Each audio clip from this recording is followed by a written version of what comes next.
Most people get this wrong and end up chasing fake hacks that never work. Here's the truth no one tells you. There's no permanent free Spotify Premium, but there are real legal ways to get it for free temporarily or at very low cost if you know where to look.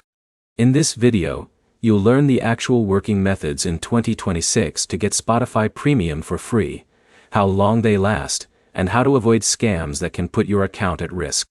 Let's start with the most reliable method: the official free trial from Spotify.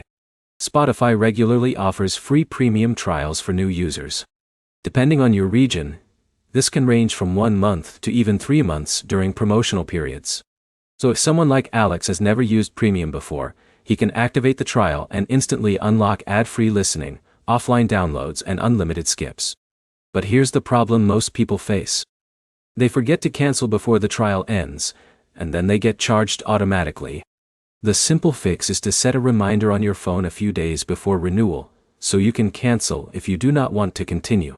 Now, here's where it gets interesting. The second real method is promotional bundles. Spotify often partners with brands like mobile carriers, internet providers, or device companies. These bundles sometimes include free premium for a limited time when you buy or activate a new plan. For example, John might buy a new phone plan and receive 3 months of premium included. Next is family and shared plans.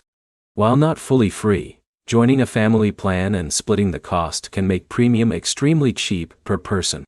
In some cases, users rotate payments within a household, which reduces individual cost significantly compared to paying alone.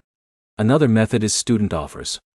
If you are a verified student, Spotify offers heavily discounted premium plans, and sometimes includes free trial extensions or bundled deals, depending on your country. But here's what you should avoid. Any website, APK, or app claiming permanent free Spotify Premium hack is unsafe. These often violate terms of service and can risk your account or personal data. They are not worth it in 2026. Let's bring it all together. The only real ways to get Spotify Premium for free are official trials, verified promotions, student discounts, and limited time bundle offers. Everything else is either temporary, risky, or fake. So if you think about it clearly, the smartest users are not trying to hack the system. They are simply using official offers strategically to get maximum value at minimum cost. To wrap it up, you cannot get Spotify Premium forever for free, but you can absolutely enjoy it for free periods and discounted access if you use legit methods. If this helped you avoid scams and understand the real options, like the video, comment your experience, and subscribe for more clear and honest guides.